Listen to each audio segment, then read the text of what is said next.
All right, the fallout from this college scam just beginning, and top-name actresses who will be appearing in court today arraigned on all of this, and just how far this entire mess went, we don't know. College consultant Andy Lockwood is with us. It would seem particularly more difficult to get into some of these Ivy League schools because they have such a fortress mentality. College is what you got to do, how you handle an interview, this is how you go through the testing and all that, and parents as well. But how did he sell himself? Well, I can just tell you my personal experience, because we have kids also that I work with one-on-one who get into Stanford, Harvard, Yale, MIT, Princeton, etc. But virtually every week there is a parent who will say, like, so who do you know?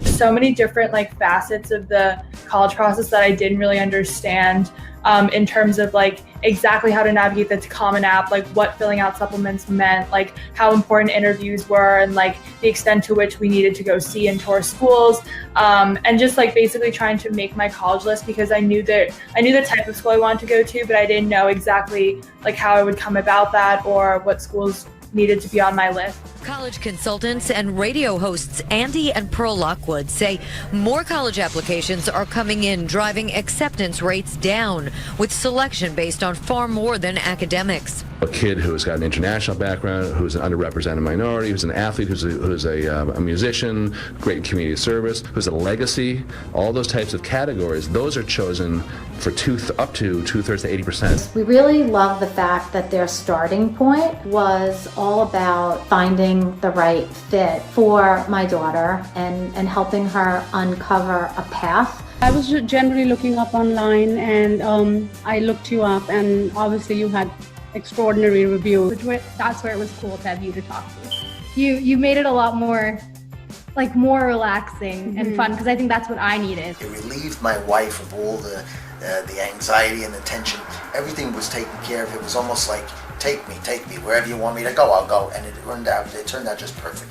College is bargaining more than ever, says college advisor Andy Lockwood, who just penned a how to negotiate in what he calls a banner year for haggling. Colleges themselves are scrambling to hit their enrollment targets. Andy Lockwood is a 5-time best-selling author, speaker, and internationally renowned expert on college admissions and financial aid, whose advice has helped more than 7,907 families from coast to coast and outside the United States maximize their odds of admission to highly selective colleges and comfortably afford tuition without having to cut back on their current lifestyle or sacrifice their retirement. He is the leading expert on how to negotiate with colleges. Andy and his wife, Pearl Lockwood, own Lockwood College Prep in Long Island, New York. Pearl and Andy are talk show entrepreneurs, show hosts, and podcasters, and have been featured multiple times by local, national, and international media, such as the Wall Street Journal, Fox Business News, CBS, and even Netflix. The Lockwoods' clients include high-income business owners, student athletes, divorced and separated families, high school principals, superintendents, college professors, accountants, and lawyers who value unvarnished, occasionally blunt professional advice. Andy is the creator of the P4 system, a different, backwards, comprehensive approach to college planning that helps select families optimize their odds of admission to great colleges that will help launch their children for success post-college while paying wholesale prices, even if they think they can't qualify for any financial aid. Call Andy, get some good advice. You really have nothing to lose, because it can only save you money on tuition. I meet people all the time who are supposedly college advisors, and what I see over and over again is that many of them collect a person's money, and the child ends up at the college that he or she probably would have ended up on his own. But in your case, I saw real results. What is your crystal ball saying about tonight's webinar? Oh boy, it's going to be a good one.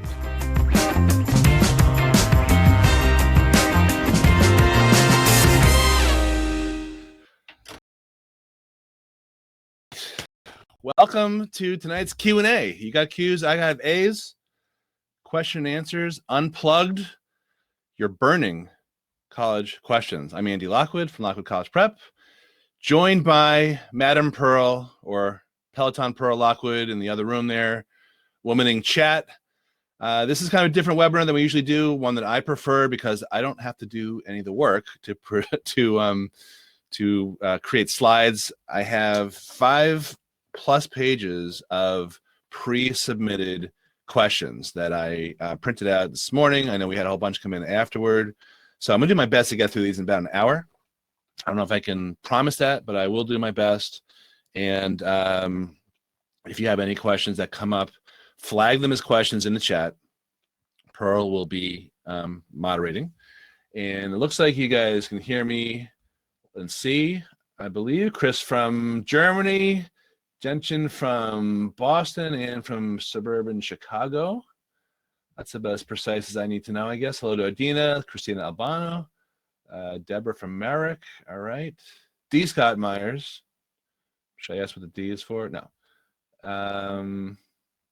And all right, Professor Daria is there from Ohio. Very nice. Okay. So Gary said my wife said you looked very sexy in the movie. I think you're referring to Your Wife Needs Glasses and my 43 seconds of Netflix glory, which was the payoff for sitting on that stupid stool for about 3 hours. So okay, so let me get right into this because I have a lot here. So I'm going through pre-submitted questions. If you're just joining us, welcome. And here we go. So this is from Trisha. How optional really is test optional?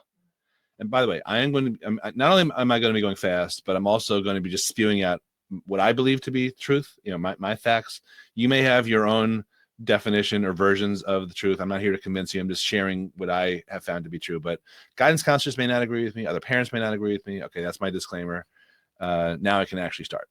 How optional really is test optional? So the answer is that there's a difference between test optional and test blind.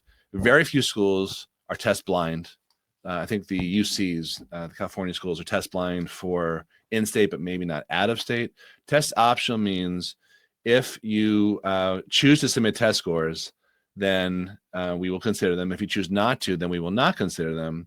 Does that really give you an advantage if you have low test scores, but very high grades and scores? Sometimes, most of the time, no. So this is just what I'm experiencing so far. It does allow low-income families and people don't have as much opportunity to possibly get into schools without being at the disadvantage of not being able to take prep courses, you know, for 2 years and tens of thousands of dollars. However, one of the big caveats is that if you get into a college that's test optional and you don't submit your scores, you may have also knocked yourself out of the running for merit aid, because so much of the merit aid scholarships that are out there are based on your test scores. So you could get in, but not be able to get any merit aid. That's the often unreported side of test optional. All right, moving along really quickly. And again, if you have questions, pop them in. I will try to get them. I'm not sure how much time I'm going to have, but I will do my best. Okay, this one's about extracurricular activities, and we had a few about extracurriculars. So extracurricular or volunteer activities, especially face-to-face ones, have been extremely limited over the past year. How can we maximize on an application what my child has been involved in? So similar questions were about what can I actually do for extracurriculars, because it seems like everything's been shut down. I can tell you generally that the kids are going to look the best on college applications, and frankly, internship interviews and job interviews will have something to say when they are when they're asked, what did you do during the shutdown?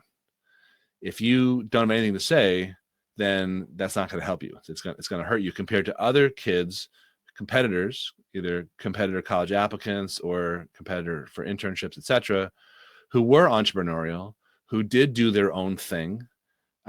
So I can tell you, in our own family, my daughter Lizzie, she, over this past summer, she volunteered for a doctor and gave COVID tests at senior citizen homes with two of her friends.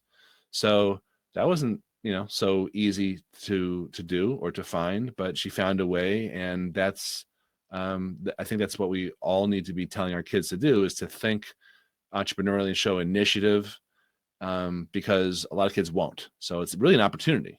It's not so much of an obstacle as it is an opportunity, at least the way I think. Sonia, will 2023 applications be back to normal, quote unquote? I don't think they will. We saw a lot of waitlisting and a lot of deferrals this year because of a huge increase in applications. There weren't more kids applying, but there were more applications going in per child. I think there will be fewer applications per child next year because not as many schools are test optional, and it'll be easier to visit colleges. Those are the two contributing factors, I think, to schools like Colgate saying we were up 102% with our applications, and most competitive schools being up 30 to 40%. But that doesn't mean more qualified kids were applying. It just means that more kids were applying to more colleges.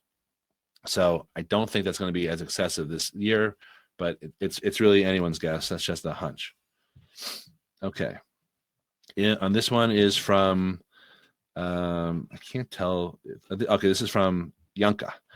If in this COVID-19 infected college admission cycle, are there still colleges that offer decent, meaning at least 50% tuition scholarships to national merit finalists?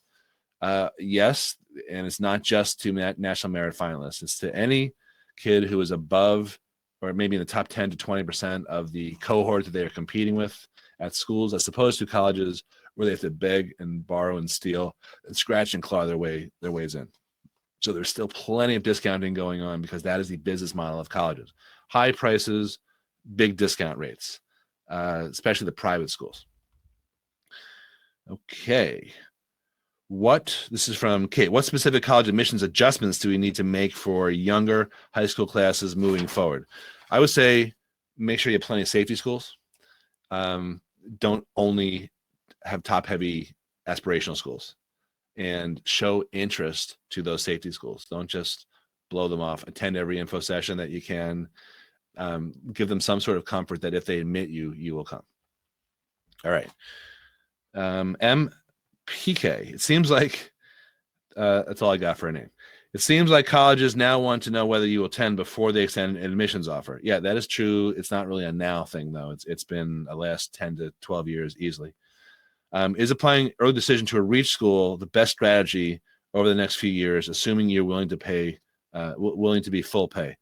I have very mixed feelings about going early decision to a reach school because on one hand, I never want to tell someone that I'm working with, don't bother, or I don't want to burst a bubble.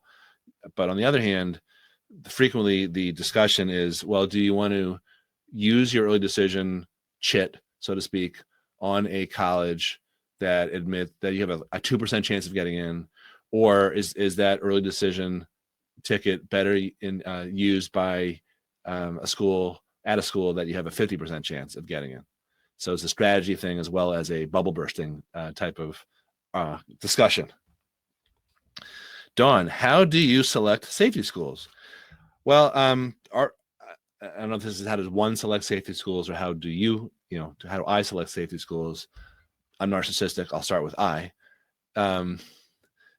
we select schools in general that are reputable across a cluster of majors that each of our clients is suitable for from our one-on-one career counseling that we offer.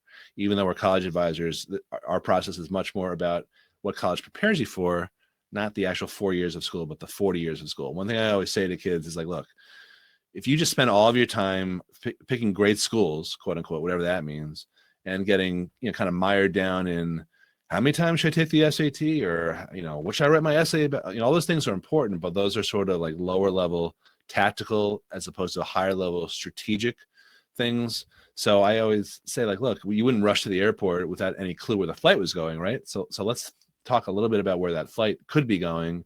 And generally speaking, that's 3 or 4 different careers and majors that our career counselor, Julie, helps kids, consider. And then we back into a set of schools that is reputable across that cluster of major to the extent that's possible. So whether that's a reach school, a target school, or a safety school, that's how we pick safeties and every other type of school. And then on top of that, safety schools are generally schools where you are in the top 10 to 25% in terms of GPA, SAT or ACT, if you have them, and rigor. That is sort of the thing that's overlooked a lot. How many APs and IBs kids have taken, not necessarily college classes, not honors. It's really about the AP or IB classes. That's a big deal in admissions. So that was a little bit more of an answer, but I wasn't sure exactly what you were asking. So I thought I'd give a little more of an answer there. All right, Stacy, please give examples of this. And this, I guess this is from my bullet points in my advertising.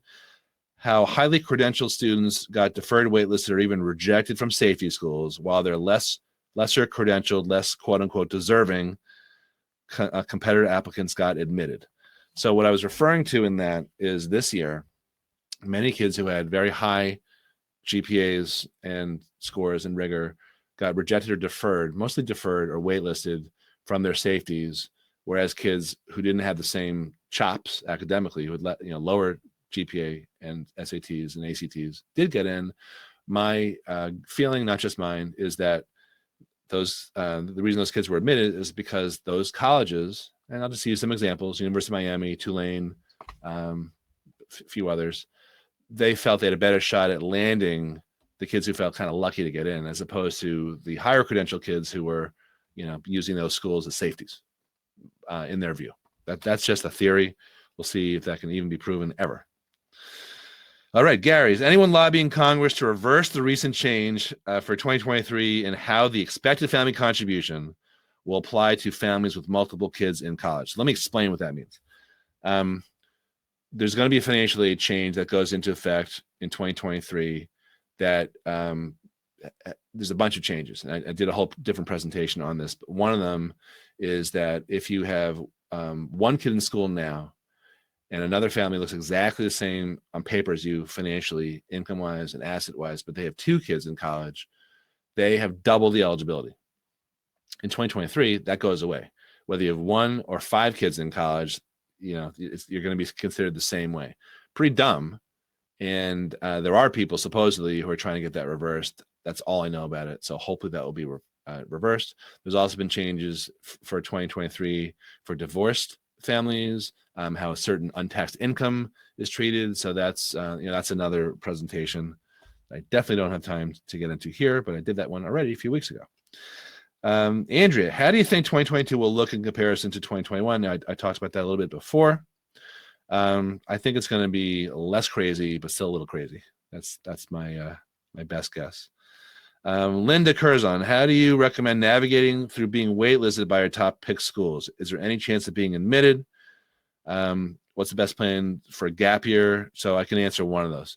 So the short answer is, I think the waitlist, the action on the wait list is going to go deep into the summer. That seems to be the consensus. So I would commit to whatever school you want to commit to now, but keep your eyes open on your inboxes, or your kids should keep their eyes open on their inboxes, or actually open their emails maybe occasionally. And there could be some pleasant surprises that will pose some real dilemmas in July or even August, maybe before. College behind the scenes, colleges are scrambling to fill seats. So May 1st is going to come, and a lot of colleges are going to be like, oh my God, we need to, we didn't get as many people enrolled. We need to do whatever we can to make some deals and get some people to come in here. So that might be good for negotiating too. That's what I'm hoping. Becky, what is the most productive way to appeal for better financial aid in this current competitive and still lingering COVID environment? There's really a few different factors that colleges will consider for aid, for appealing aid. One is, it all has to do with new information they didn't really know about. So one is a better offer from a competitor college. That's a great one. You play the schools off against each other. So if you're planning ahead, if you have a 2022 or younger, remember the best defense is a good offense, and have schools that compete with each other.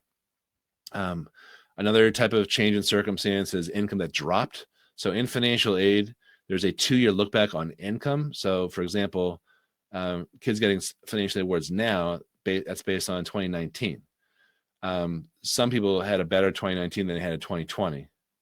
So colleges would know about what happened in 2020 because that's not part of the financial aid applications. So explaining, well, 2 years ago I had decent income, but this past year it's been awful. So they might reassess you for that. I've written, I don't know, maybe 50 appeal letters so far this year, and I'd say half of them are kind of like that.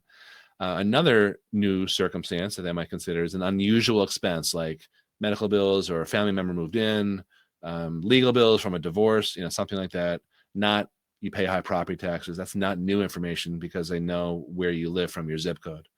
So those are the best arguments to make. And then you have to follow each college's protocol. Most of the time they want it in writing. Sometimes you can call, but I don't usually recommend that unless I trust the client to do it the right way. That's all I'm going to say about that. So it varies from school to school to how they want you to appeal. Some have a form, some just say email us. All righty, Sarah. With students waitlisted and deferred from this graduating class, how do we prepare ourselves to stand out and to get as much money from schools next year? Won't it be more competitive? I don't know if it's going to be more competitive. I anticipate there being fewer applications per student going in. There won't be more kids applying, and I don't think there's going to be a ton of deferrals. Last year, people thought there'd be a lot of kids taking gap years and all that. The last time I read stats on it, which may be outdated, something like 4% took gap years instead of enrolling, but that's not so much of a big deal because normally it was around 2.6%. So it's not that there's a lot of kids who are lingering and not graduating through college. So I don't know if it's going to be that much different in terms of standing out and maximizing your odds of getting in. But I think I mentioned this before, the more strategic you are about your list, the better. Have plenty of safety schools and show that you're interested to those safety schools. All right, what else can I say here? What should class of 2023 parents expect? Yeah, it's stressful enough already not knowing what financial aid is going to look like. That is kind of an every year thing. That's from Kathy. So you have to do your best to buckle up and understand it's something Pearl says all the time. It's like riding a surfboard and waves. There's ups and downs. Definitely expect a lot of twists and turns. You can predict, not terribly accurately, but somewhat accurately, what a college will give you. Each college has a net price calculator on its website. So I'd play around with those and understand there isn't a uniform set of data, but check that out. Check out the College Board website, lists the school by school, sort of what they report about their own financial aid, historical offers, how generous they are. So that'll help you. So much of financial aid is not about how you look on paper, your income, your assets, and all that. That stuff's important. But you could look great for financial aid, but apply it to a bunch of schools that aren't generous, which are generally state schools, that public schools that don't have their own money. And even though you have a very low expected family contribution, which is the number that the government thinks you can afford to pay for 1 year of college, that doesn't mean that's what you're going to pay for college, particularly at schools that don't have the money to give you. So much of getting money for college partially is about how you look on paper and how your child looks in terms of grades and scores and relative to the rest of the class. But so much also is based on what pond you fish in, how generous that school is. Susie, realistically, how many colleges should a student, class 22, with great credentials apply to with a crazy low admit rates for 2021 and safety schools rejecting those kids? Aren't they forced to expand their list? Yeah, I think that you should have at least 10 to 12 schools and possibly more. If you're applying to a bunch of Ivies, I hate to say this, but even more. I don't recommend that normally, but you never know with the Ivies. So a lot of kids apply to all 6 Ivies. That's a lot of essay writing. I mean, I had a kid this year, great guy. He wrote more than 70 essays, and then he stopped counting. And I don't blame him. David Greenberg. Oh, nice. Professor Greenberg. Are the safety schools from our day really now reaches? Yeah. So we went to high school together, Newton North High School, right outside of Boston. And Northeastern University is a great example of what Dave was asking about, because when we were growing up in the 80s, I think Northeastern admitted 90%. And now their admit rate is below 30 something. It might be in the 20s. It might be even less, mostly because they figured out, not just Northeastern, but a lot of these schools, BU, who else? Tulane, a lot Miami. They learned how to play the game for rankings and solicit more and more applications, which in turn made them more selective. So there's a great article that I would recommend to anyone in Boston Magazine from maybe 10 years ago. It's called How Northeastern Gamed the Rankings. And it's really the story of how they, kind of reverse engineered how U.S. News and World Report does the rankings, and they went out to improve their rankings. And that is why many safety schools back in the day are reach schools now. And that is weird even for me and for Pearl, even though we've been in this, I've been doing this like 21 years. It's still weird for me. So I admit that.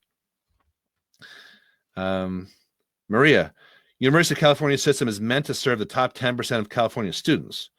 How do you avoid this year's bloodbath for the class of 22? All campuses but UC, Merced, or Reaches are targets for this year's results. Help.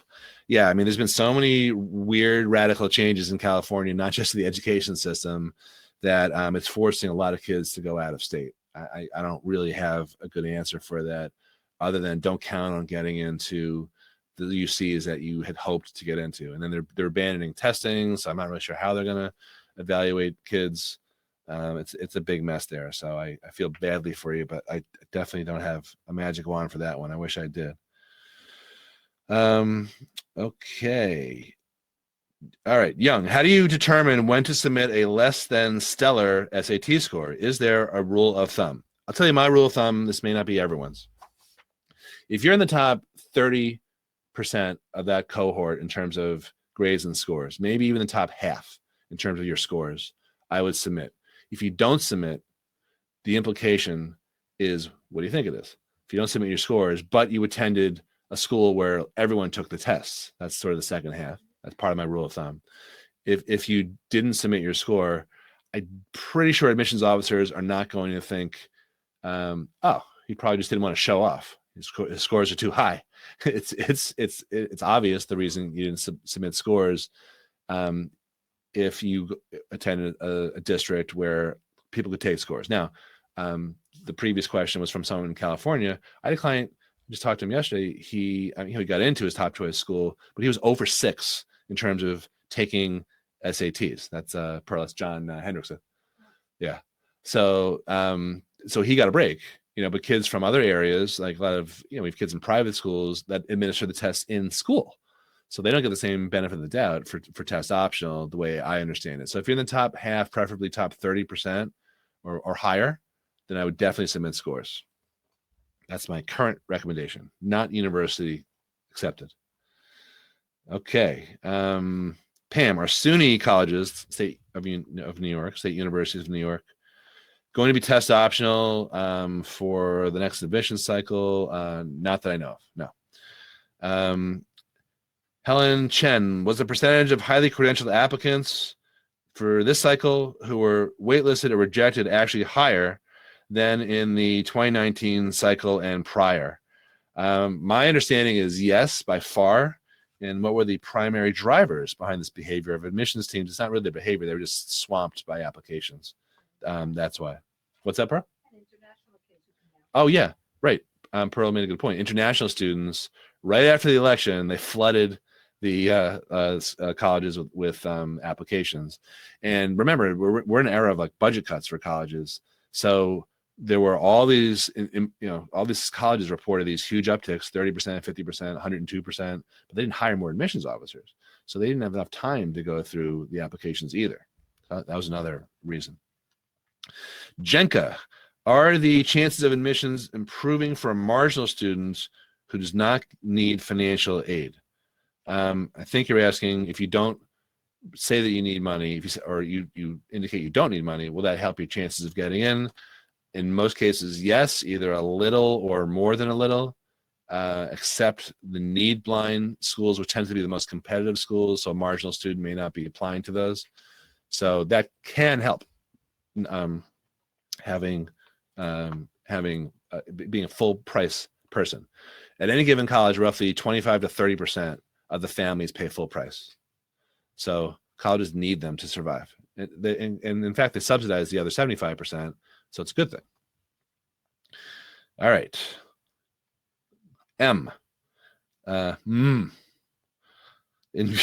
Amusing myself.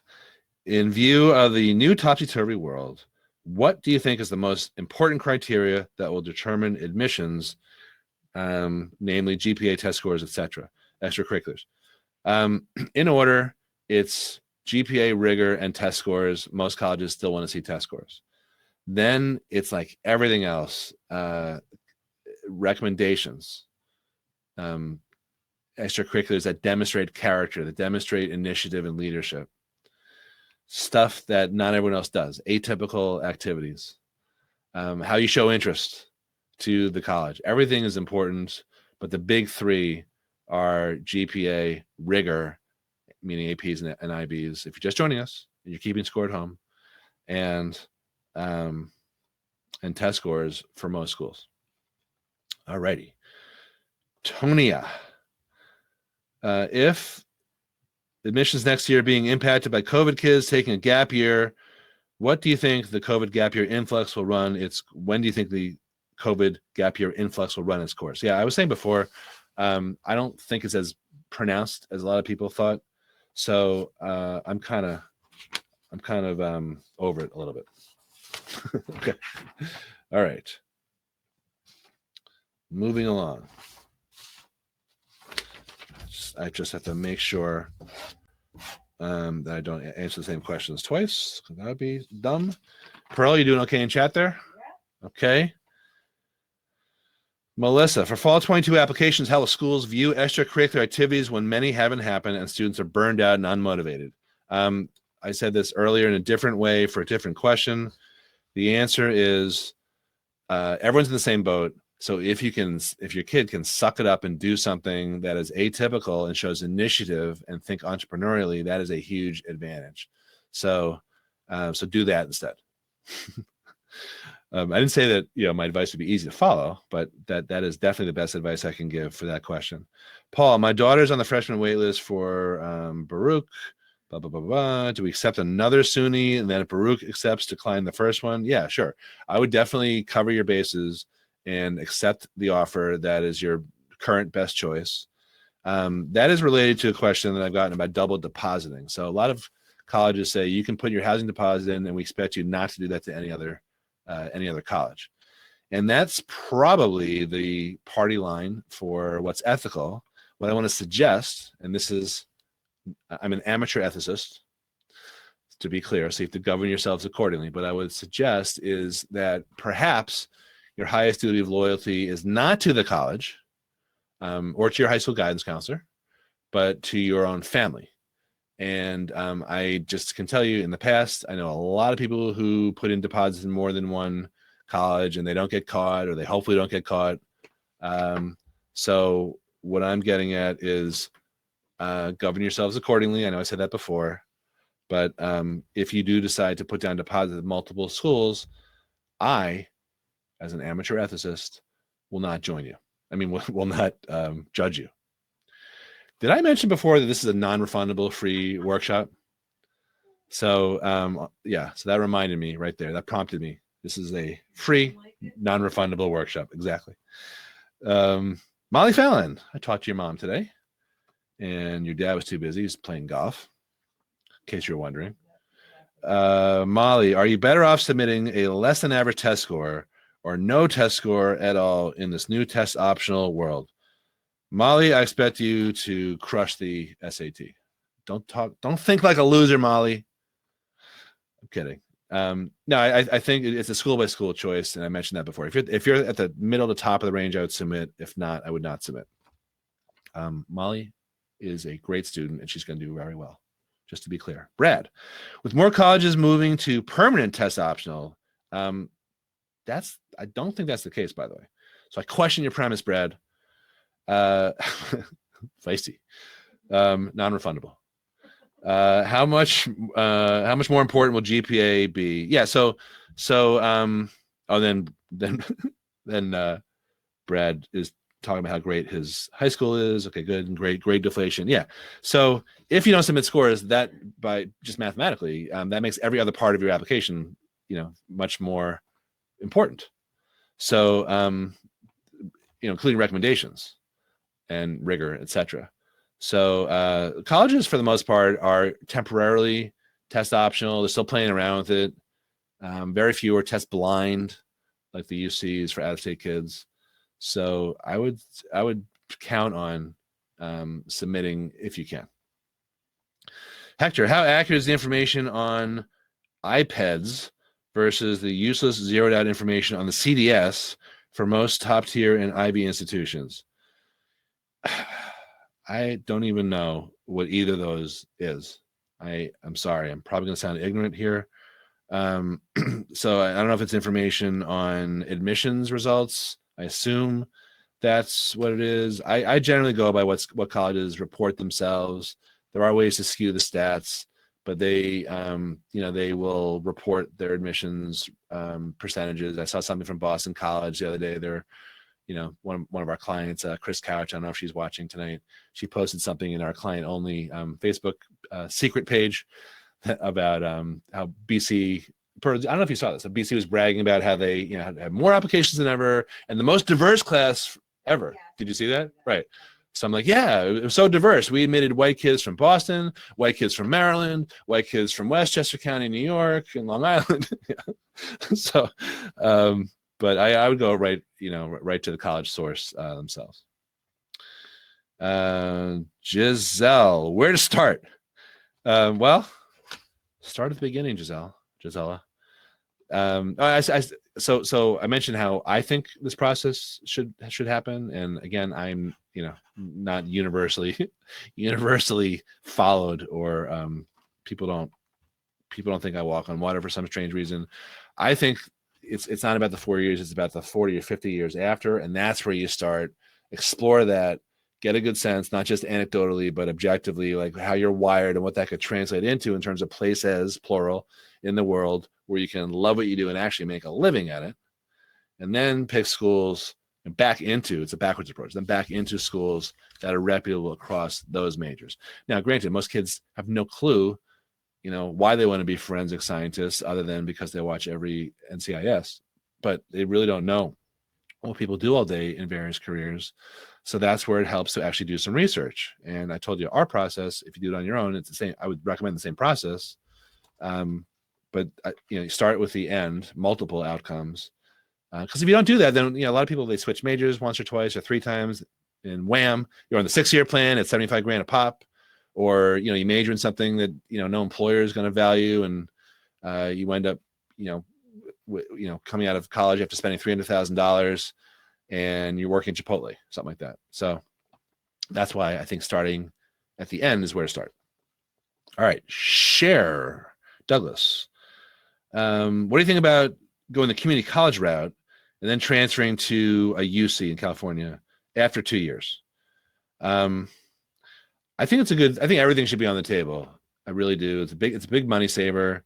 The only thing I don't always love about that strategy is that many kids show up in a school 2 years in and everyone else has their friends and all that. But I think this current era that we're in, that's not as common. I think a lot of people come and go, and especially with online schools. So I'm not as uptight about that as I was maybe 2 years ago. So I think it's a great strategy. Just make sure all your credits transfer. I mean, if you're going from a community college in California to a UC or a Cal State in California, that's probably fine. But if you're trying to use community college credits and then go to like a private school, maybe, then you got to be very careful that if you think you're entering as a first semester sophomore, you want to make sure that you're not entering as a second semester freshman, because they don't accept all your credits. Mike, how important is class rank? My son's school does not release this info. Most high schools don't do that anymore, so it is much less important. Okay, so don't worry about it. Dan, by the way, I think Professor Greenberg was either number 1 or number 3 in our class, because his twin brother was the other 1 or 3. Yeah, and that's what I recall. Correct me if I'm wrong. I was not number 2 or or anything else. Dan, no standardized test scores. Why? For ostensibly to give greater access to people who can't afford multiple tutors and don't want to put themselves on a ventilator by getting COVID while they take the SAT or the ACT. Iris, divorce, remarriage. How will this affect financial aid? When you remarry, assuming the kids are, you're the custodial parent, which is another definition that's changing in 2023. I'm not going to get into that. I'm not teasing you. I just want to stick to the question here. How will this affect financial aid? Your new family, if you are remarried, your new household income and everything counts. It's not just about you. Even if your new husband or spouse, I should say, in this politically correct world, even if your new spouse has no legal or ethical or moral obligation to provide for your kids, your birth kids, he still will, in this case, the spouse will still be factored, his income and assets. So may defy common sense, but there are good arguments such as you're sharing expenses. So that's the way it is. All right, moving right along. I am doing really well here. I'm very proud of myself. Okay. This is from Mackenzie. How do you get around the unfairness? Embrace it. Embrace the unfairness. Yeah, now I'm a life coach. Embrace the unfairness because that's just life. It's not supposed to be fair. It's not a meritocracy to get in. It sucks when you don't get into schools, or your kids don't get into schools where they work their butts off to get into. Sometimes you're justified in feeling that you got ripped off. Sometimes you're not. Pearl's always justified if she feels like our kids got ripped off, by the way. But it's, there's no other way to well, okay, so that's one answer. Just deal with it, suck it up. You're welcome for that. Non-refundable. Same joke. The second thing is just remember that there is like literally no correlation between where you go to school and how successful you're going to be. Literally.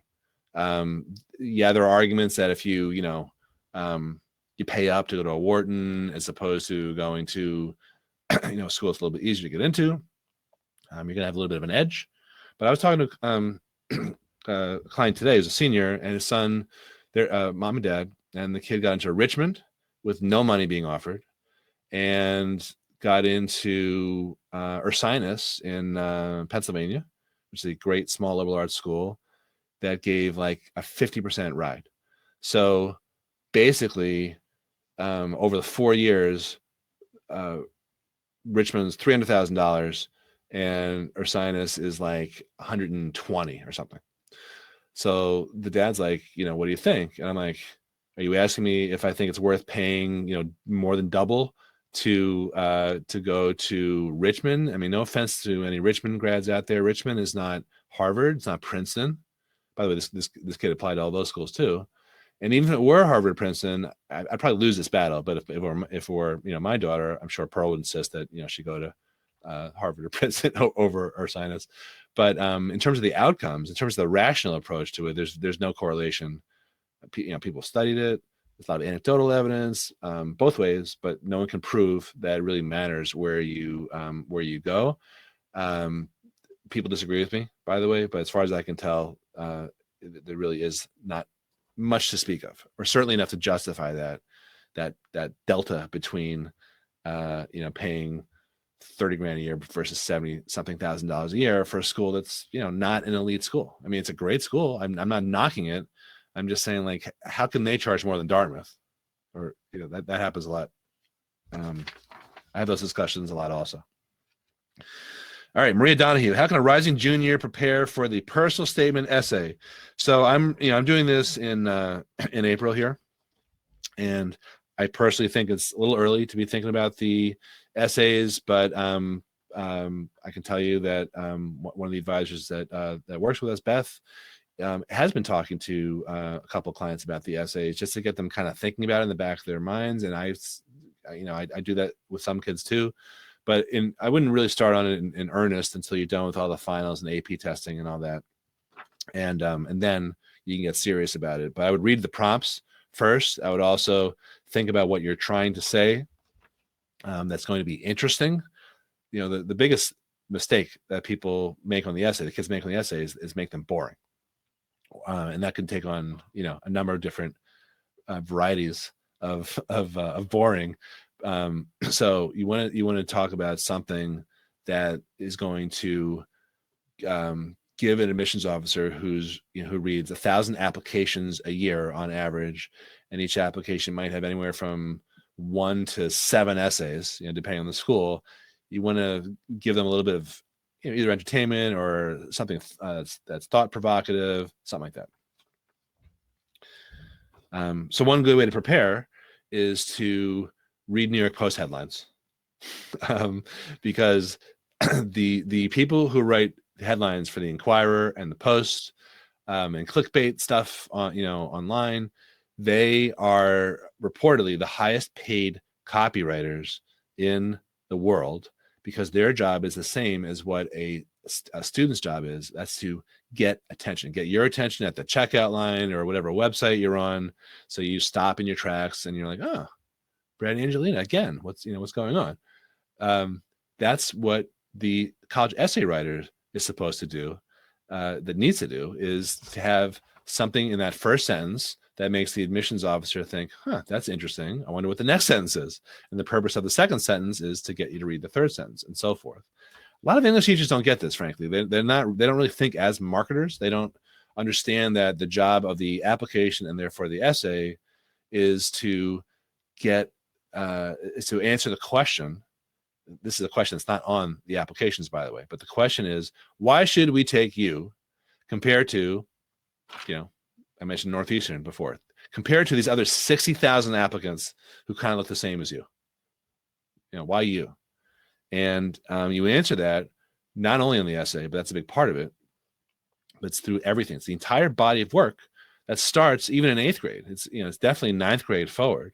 So if you have younger kids and 9th, 8th grade, even sometimes we have parents with younger kids, you should be thinking about what is going to be interesting and what's going to make them, what's going to help create a body of work that ultimately is going to resonate with admissions officers. Hey, this kid's interesting. This is why he's different. This is why we should consider him or her.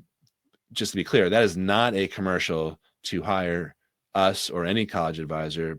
Frankly, a lot of kids are not ready in 9th or 10th grade to benefit from advice. I can tell you personally, I turned down 2 kids last week because I felt like they weren't coachable. They weren't going to be a good fit for us, meaning that I was going to be giving advice that he wasn't going to take, and the mom was going to have wasted, frankly, a lot of money retaining us and be frustrated, and I was going to be banging my head against the wall. So that's what's most important is to be coachable if you are interested in hiring anyone, or especially us. So why don't I just pop that in here, by the way.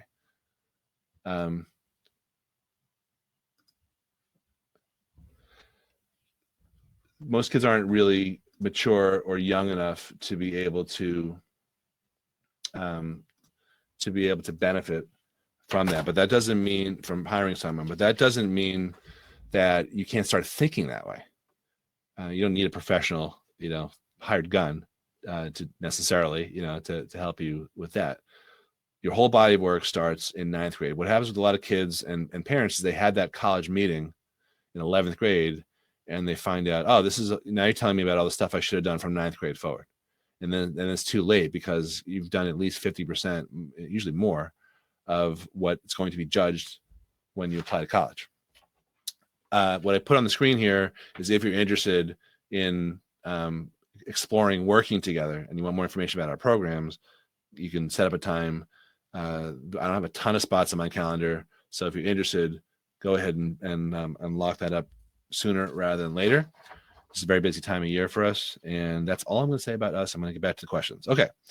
Linda said how to ask for more aid. I mentioned that earlier before. It certainly helps to have competitive offers. Oh my God, this is so weird. I have a copy of my book on how to negotiate. So it's such a coincidence. It's God. So you can buy this on Amazon. I will make about $3. How to negotiate your crappy merit aid, financial aid and merit aid offer. That is not refundable either. Igor, would there be any negative effects for a junior to wait until September to take the SAT? I think that means September of senior year. I think that puts way too much pressure on the student to do well on that test. So I think you should take it at least twice as a junior, and then if you need to take it another 1 or 2 times, which a lot of kids do, then you have a few more bites of the apple either over the summer or in the fall. I would not wait. Okay, I answered this one.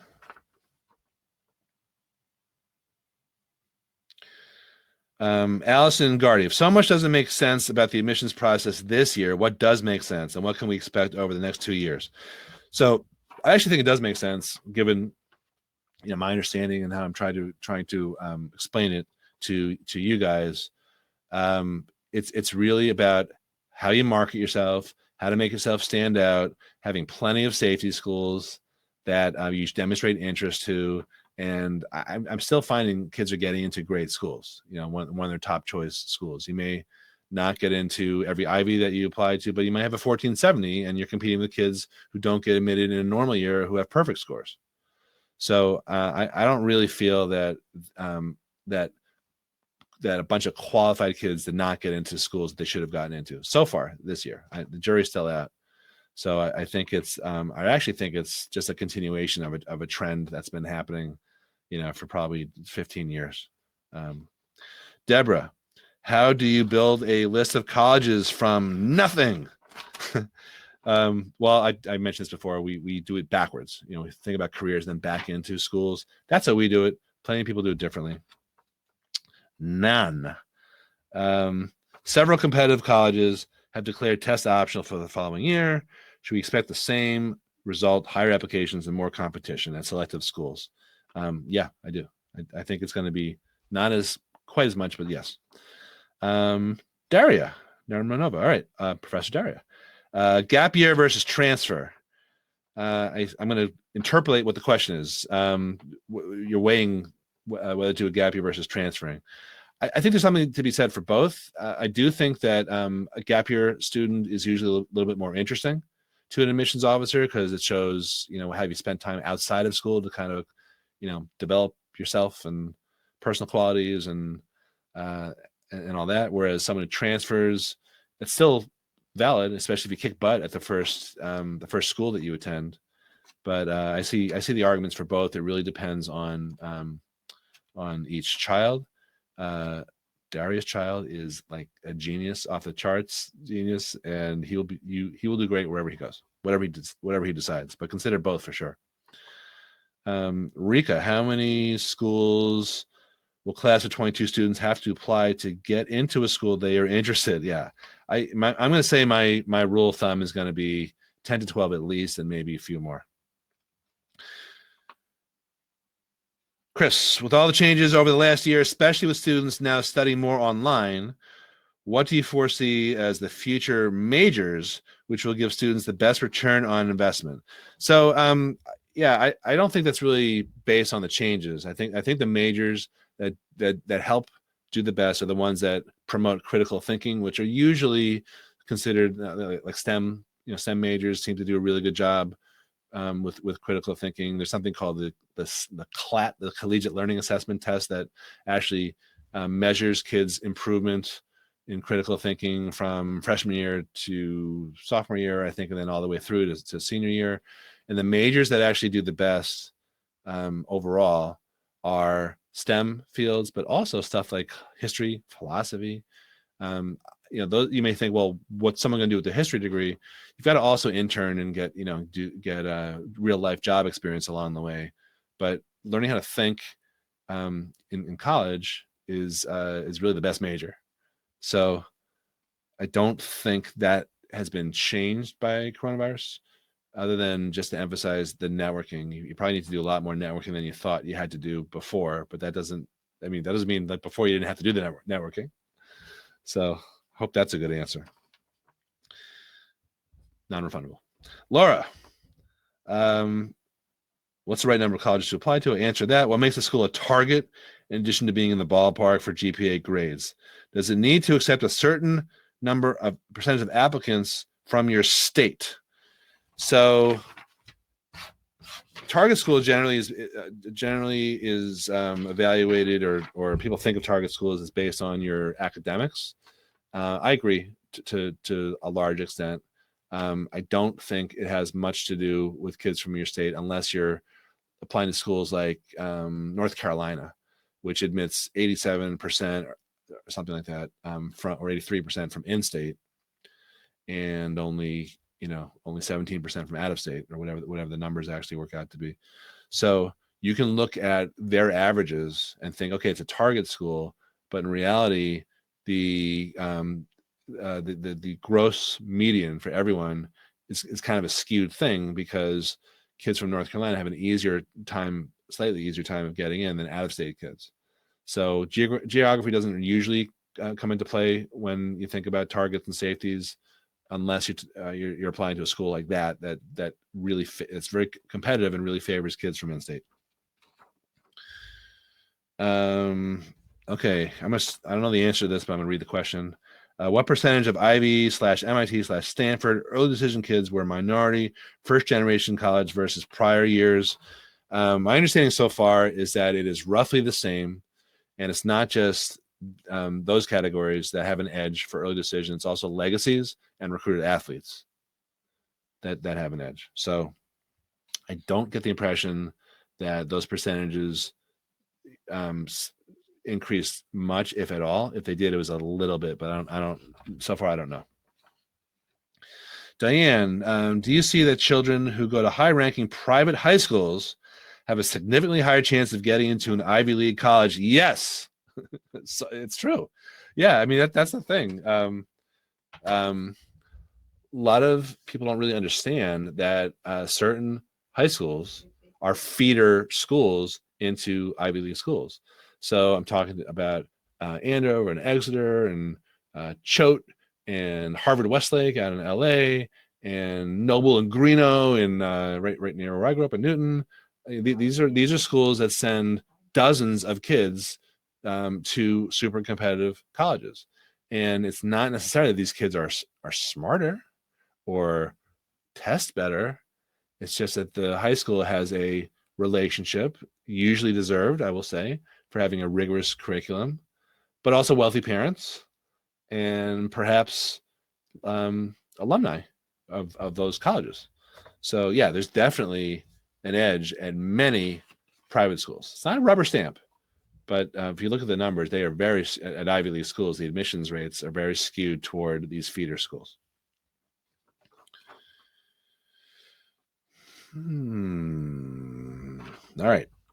Bart, if the paradigm for admissions has shifted in the post-George Floyd era, with a heavy emphasis on giving minority students even more of an advantage, what can Pearl be quiet? Jeez, God. Are you watching Fox again? Okay.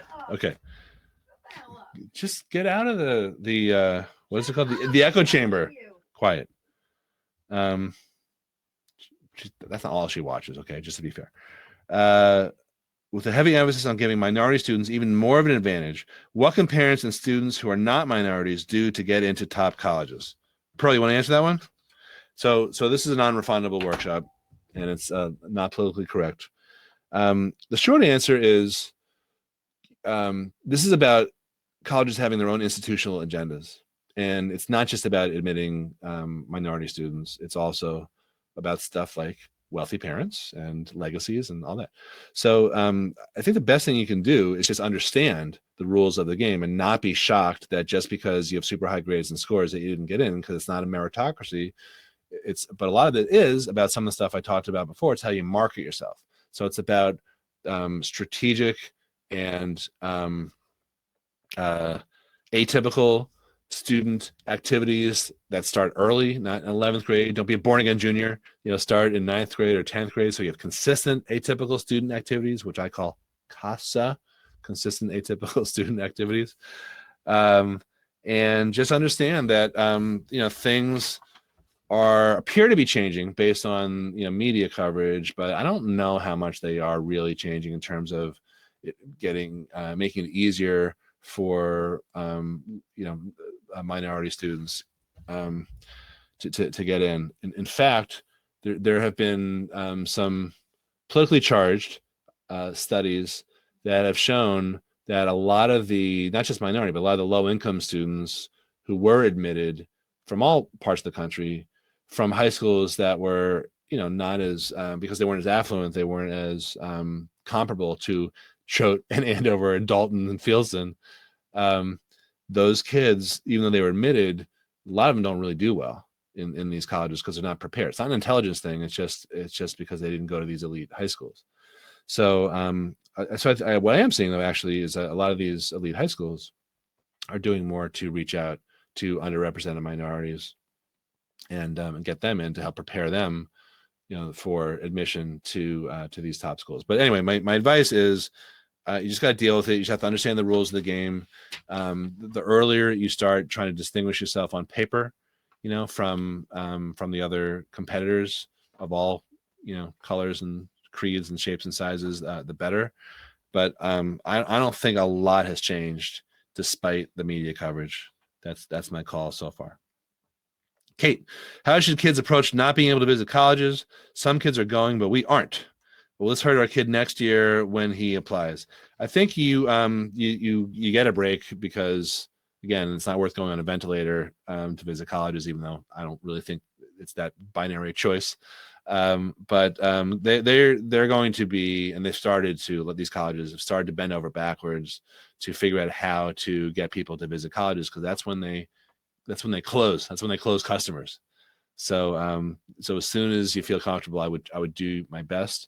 Otherwise, there's a lot of online things. You just do the online info sessions where you register, the virtual things, so they see that you're interested and they see that you're serious. And it's creepy. They track everything. So keep in mind. Okay. Jefferson, is it taboo? Okay, I mentioned this before. This is a great question. Is it taboo to make deposits from multiple schools and then cancel and lose the deposits to accept a school from the wait list? So the party line is don't do that. Colleges hate that. What I pointed out, again, as an amateur ethicist, is a lot of parents do that. And I think the theory is that their first duty of loyalty is to themselves, not to the colleges.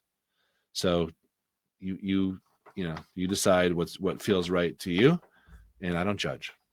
Pearl, do you judge? Sometimes. Okay. I judge too, but not for that issue. That's very honest, Pearl. Okay.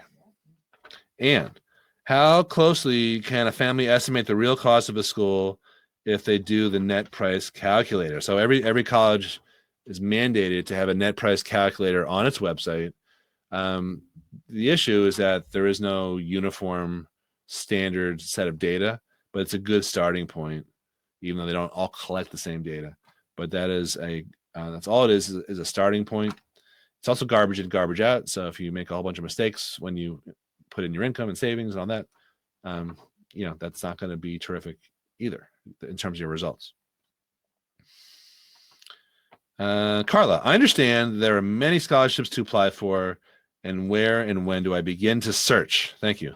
So we have a scholarship search specialist. And what I can tell you is what she specializes in is finding scholarships that are that match up with a kid's interests. So that's the first step, is understanding interests, activities, things that are particularly to them, like volunteering or scouting, but also to their parents in terms of heritage, employers, you name it. It's like a comprehensive profile that you should really be thinking to cast a wide net, and then looking for scholarships that are maybe not as super competitive as the ones that are listed on all those websites. So those tend to be the local scholarships or niche scholarships to those special types of categories that I'd mentioned before. I think that's the best way. I wouldn't spend a lot of time on FastWeb or scholarships.com or any of these sites that purport to have scholarships. Some are legit. Some I think are just collecting your name and email so they can market other stuff to you after they sell your name. And some of them are scams. I just don't know which is which. Never pay for some sort of scholarship search engine. Okay. Randy, if you are accepted into one major program at a university, How hard is it to switch to a different major program once you get there? Well, that is a school by school policy also. That is some schools make it very hard. Like if you're trying to switch from this is another example from Northeastern actually. If you're trying to switch from engineering to finance, I've had kids report back that Northeastern said, okay, great. But all those credits that you earned are not going to apply to your finance degree. So it's an extra semester you have to take. That is, I don't know if that's the rule. I feel like it really depends on what majors you're switching among. I think that's so you have to really check that out. So it's hard for me to give an answer on that. All right, Pearl, should I be going to the questions here? Sure. All right, so I'm going to go from oldest first. And it looks like some of these I've already answered. So Scott Firestone, gap year, your thoughts? Yeah, I'm in favor of it. Scott Firestone, appeal financial aid award. Any downside in this environment? No, definitely not. The only time I ever tell someone not to appeal is if you've done something kind of fugazi, so to speak. All the strategies that we recommend our clients in terms of sheltering assets, those are all fine. They're all legit and they're done for legitimate financial planning reasons. However, sometimes people forget not our clients, but they forget they had money lying around, or so if you're going to open Pandora's box, I wouldn't do that. And that's a question about the net price calculator's accuracy. Mixed.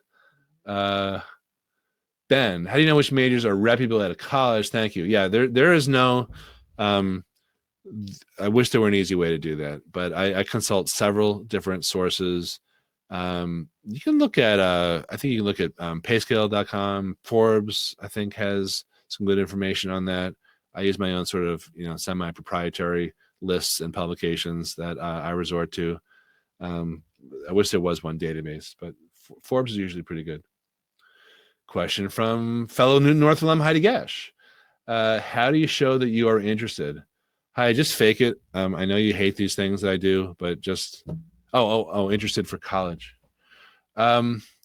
Yeah, you have to sign up for all these info sessions, and if you can't visit, I would suggest you visit. But if you can't do that, you have to do some outreach to these. If they send you an email, click on it. Not you. This is for kids. Click on the email. They see where you go. They see the landing page that they set up for you to go. Then they see where you went from there. So there are sort of creepy things like that we're in the world of like big data, and Moneyball comes to college admissions. They're tracking everything. So just be conscious of that. Follow them on social. That's another one. Noreen, show that you're interested. Does that mean clicking into emails? Yeah, exactly. Yes. Sharon, what are excellent extracurriculars to stand out? Well, I mean, there's so many of them, but it's just, again, think about something. In my opinion, it should be something that a child's already interested in, or maybe a career they're interested in exploring. But if they're already doing something, maybe you plus that, maybe you accentuate it. So I had a client last year, who's a senior this year, who was very involved with a certain type of charity for Paralympic type of athletes, paraplegic athletes who played hockey. They're like the sled dogs or something. And she's been very involved with them for a few years. And we talked about how she could plus or accentuate that. So that in of itself is pretty cool. But she decided to interview them and record the interviews and post the videos, and she had them transcribed and compiled that into a book. Did a lot of social media stuff, got a lot of attention, raised money for the charity. So that's just one example, but there's literally hundreds of different things. It depends on each kid. Okay. Wow, a whole lot more questions came in here. All right, I'm gonna go for another few minutes here. So last call for questions. Yeah, some of these are very specific, and the best questions are ones that pertain to more than you. Okay. Daria, could you please explain rigor a little more? Yeah, sure. So rigor just means how hard your classes are. So if you're taking the hardest classes that the school has to offer, and as many of them as possible, that looks great compared to a kid who says, I don't want to have such a hard schedule, I'm going to take half of them. So if you take only 6 out of 12, that doesn't look as good as someone who goes to another high school who takes 6 out of 6. Hope that helps. Gene, yield rate important this year. Yeah, and they're still trying to figure that out. But yes, yield is the percentage of kids who get in versus who matriculate. Okay. Do colleges think there's more grade inflation in the high schools because of COVID? That's from Rika. I think that's a fact. But they try to find out from each guidance counselor what the deal is for that particular school. Professor Greenberg, how much more of a boost does early decision give you compared to restricted early action? I actually think they're kind of interchangeable for the most part.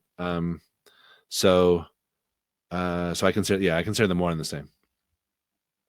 Gene, Dartmouth announced that they accepted 48% students of color. What does it mean? Asians are considered as people of color? Yeah, that's a great question. I don't know. I don't think so, but I don't know. And good for Dartmouth. Sorry. I mean, I just like how that's like a badge of honor. You know, that makes us better. How many of that 48% were vaccinated? That's really the question. Noreen, how many? Just picture everyone dropping after I mentioned that in this non-refundable workshop. How many extracurricular activities is considered enough? It's one of these cliches. It's really not quantity, it's quality, but it can't be like 2. It's got to be. College is like people who are involved. But that's different than someone who joins like 50 clubs just to be, just to look good for college, quote unquote. It's really got to be depth over breadth is much more preferable. Lee, if a college is rolling admission to maximize your chances of getting in, should you apply as soon as rolling admissions opens? There's 2 schools of thought on that. If you're at the top of that, if you think you're going to be at the top of that cohort, yes. But if you are near the bottom, keep in mind that the people who generally apply early to things are the try-hard kids, who do really well, the grinders. So I wouldn't, if you are near the, you're not at the top of that class in terms of grades and scores as best as you can predict, I would wait. I would not go early. Anita, what's your opinion of Brandeis as a school? It's a little Jewishy. Sorry, it's actually not. It used to be very Jewishy. I think it's a great school. I think a lot of people I know who go there really and have gone there really love it, and I think high quality school. It's very strong in the sciences and other areas. So I'm a fan of it. Nita, did you tell me shut up? That was funny. Jewishy is funny, Pearl. It's not easy doing what I do. Who am I going to offend by saying that? Come on. All right. What you put in the chat, so you knew there's a risk. All right, Sarah. What is the general tip on applying to a school that has 2 different major studies that my child is equally interested in pursuing? Well, some majors are harder to get into than others, so I would be strategic and possibly, if you can do this, if it makes sense, apply to the major that's easier. Nicholas, ACT versus SAT, any thoughts on which carry more weight? I have thoughts, and the answer is neither. They are equally weightful, weightastic. Carrie, almost done here. Wait, you keep sneaking in more questions here. I said last call. Okay. Double secret last call for questions. Carrie, if a student has been accepted to a private school and waitlisted at a state school, is it ethically amateurish to send a letter to the waitlisted school stating strong interest in hopes of being accepted, but then ultimately end up going to the private school?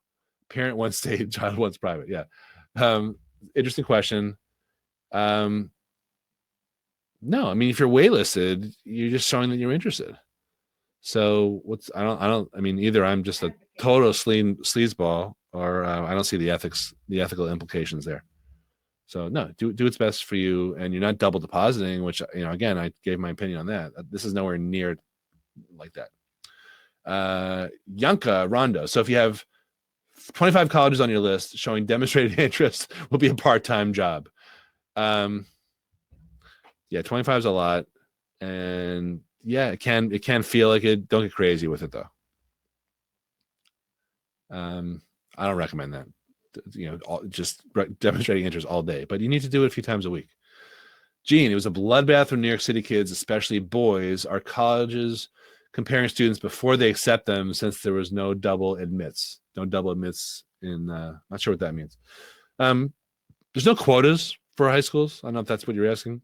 It's really more about you are compared with other kids from your high school in terms of, what that high school offers. But I don't think they are comparing kids more than ever. Kids are always compared against their fellow classmates, but they compete with people all over the world. And I know it's very hard for people to understand or even believe me on. There are no quotas at high schools, but you talk to any admissions officer, I know a ton of them, and they all say the same thing. All right. Adrian asked a question that a lot of people had. I answered this before. What if extracurriculars are limited due to COVID? You need to think out of the box. You need to get entrepreneurial. Villanova or Binghamton, I can't answer that one. Bill, thoughts on negotiating a financial aid offer with a need-based only school versus a need-based and merit-based school where the merit add additional savings and guaranteed all 4 years? Yeah, I would just go for it. I mean, the need-based school may not be able to compete with a merit offer that's for all 4 years, but it's a new world out there. I would always try. There's no downside. You just, money is money. So who cares whether they call it need-based or merit aid? We see that mixed and blurred to be nice all the time. So yeah, so just go for it. All right. Last question from David. Was I surprised when he's taking a shot at our class president Mirsky, who is that's what's not cool about that is that there's no way he's even on this to defend himself. So I'm going to dodge that question and say goodnight to everyone. And thank you for participating. If you have any questions, set up a time to speak, or you can shoot us an email. Really appreciate this. Is always fun for us to do, speaking on behalf of Pearl, who's in the background cackling. So we'll keep an eye out for another one of these soon. We have a few more planned coming up this month and throughout the spring. All right. Have a great night.